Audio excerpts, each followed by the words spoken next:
ओम शांति। स्वयं परमपिता परमात्मा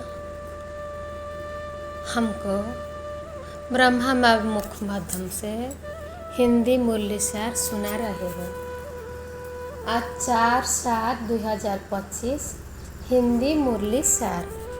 मीठे बाबा बोल रही है, मीठे बच्चे बंधन मुक्त बन सर्विस में तत्पर रहो, क्योंकि इस सर्विस में बहुत ऊंची कमाई है।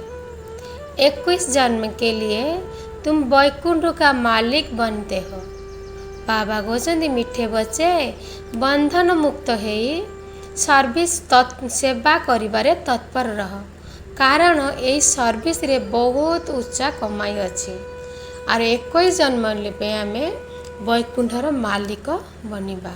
प्रश्न, हर एक बच्चे को कौन सी आदत डालनी है? बाबा को सबू पिला मानू कौन गोटे आदत सदाबले रखा दरकार। उत्तर, मुरली की पॉइंट पर समझाने की। ब्राह्मणी टीचर अगर कहीं चली जाती है तो आपस में मिलकर क्लास चलानी चाहिए। अगर मुरली चलाना नहीं सीखेंगे तो आप सम्मान कैसे बनाएंगे? ब्राह्मणी बिगर मूंझना नहीं चाहिए। पढ़ाई तो सिंपल है, क्लास चलाते रहो, यह भी प्रैक्टिस करनी है। बाबा कहते मुरली पॉइंट गुरा बुझा दरकार। आर ब्राह्मणी अर्थात टीचर जिते नथेबे ताले कौन कर माने कड़े जीवे फेरी ताले आप निज निज भितर कि मिसिकी क्लास चलेबा। जदि आम मुरली चलेबा शिखिबा नहीं ताले निज भितर केमती समान हवा, बाबा समान केमती हो पारिबा? ब्राह्मणी छड़ा केतेबेले झाउली जीव नहीं।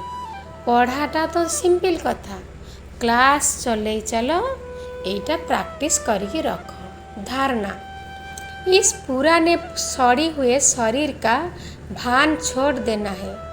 भ्रामरी की तरह ज्ञान की भूम भूम कर कीड़ों को आप समान बनाने की सेवा करनी है। इस रूहानी धंधे में लग जाना है। बाबा कहते पुरानी सढ़े शरीर भान छाड़ी देवाक पड़िबो। भ्रामरी भाया भूँ भूँ होकि जो कीड़ा को कौन करवा ताकू आप निजे समान बनैबा को सेवा करने को पड़िबो। ये रूहानी धंधारे सदाबले लगी जावा दरकार। वरदान अनुभव करिए। बाप का वरदान हाथ मेरे सिर पर है।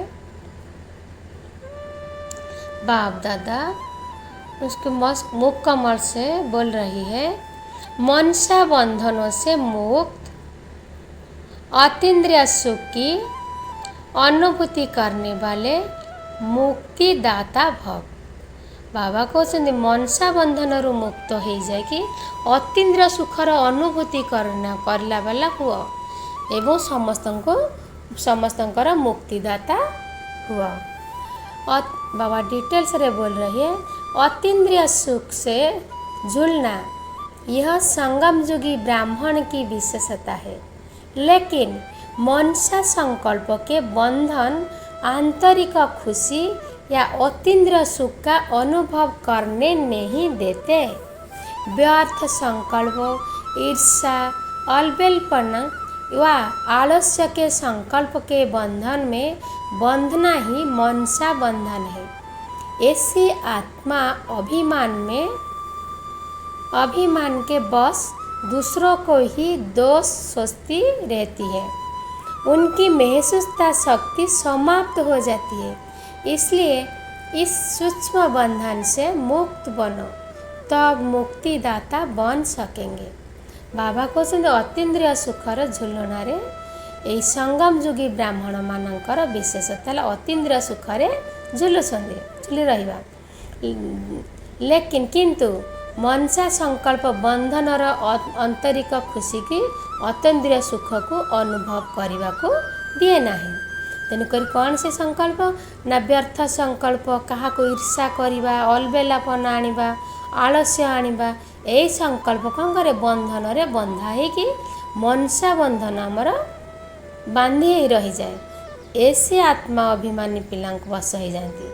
दूसरों को कौन करती ना अन्यर दोष धरिबा बा अन्य उनकी मोह सुधा शक्ति समाप्त हो जाए कहार दोष निजर भूलटा देखा परिवर्तन अन्यर दोष देखा तेणुक बाबा कहते यही रकम परिस्थिति रही समस्ते अन्यर आम निजर शक्ति समाप्त हो जाए तेणुक बाबा कहते सूक्ष्म बंधन रे मुक्त रह रुह एवं सकंकर तापर जाए तुम मुक्तिदाता हो पार।